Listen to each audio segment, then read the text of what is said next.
तो साथियों नमस्कार और स्वागत है आप सभी का। और अभी हम पढ़ रहे हैं भारतीय संविधान में चौथे संविधान संशोधन अधिनियम के बारे में, जो कि वर्ष 1955 में हुआ था। और चूँकि ये प्रारंभिक अवस्था में ही संविधान संशोधन हो रहे थे, वर्ष 55 की बात हो रही है ये।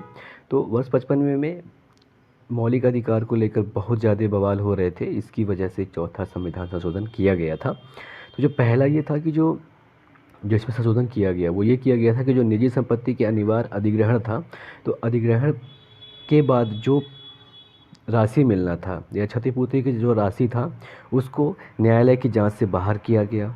उसके अलावा दूसरा ये किया गया कि किसी भी व्यापार को राष्ट्रीयकृत बनाने के लिए राज्यों को अधिकार प्रदान किया गया। और तीसरा ये किया गया कि 9वीं अनुसूची में कुछ और अधिनियमों को जोड़ा गया।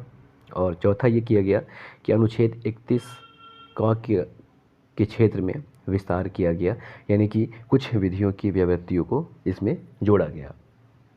अब अगर हम बात कर लें कि निजी संपत्ति के अनिवार्य अधिग्रहण वाले मामले पर जो क्षतिपूर्ति दी जाती थी, उसको न्यायालय की जांच से बाहर किया गया। उसका वजह ये था कि बहुत सारे लोग इस मामले को चुनौती देने लग गए थे कि हमको जो क्षतिपूर्ति की मात्रा दी जा रही है वो काफ़ी कम है।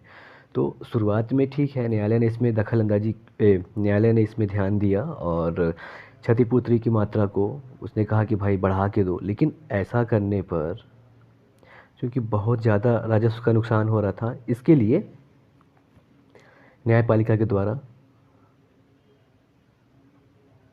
जब इस पे संज्ञान लिया जाने लगा, ध्यान दिया जाने लगा, और फिर सरकार ने देखा कि भाई राजस्व का बहुत ज़्यादा घाटा हो रहा है। और चूंकि ऐसा तो नहीं है कि सिर्फ आज होना है अधिग्रहण, जब तक लोग रहेंगे, जब तक देश रहेगा, तब तक अधिग्रहण होता ही रहेगा। तो इसीलिए सरकार ने क्या किया, नियम बनाकर जो निजी संपत्ति का अधिग्रहण करने पर जो क्षतिपूर्ति की राशि या मात्रा कुछ भी जो दी जाती है, उसको न्यायालय की जांच से बाहर कर दिया। नमस्कार।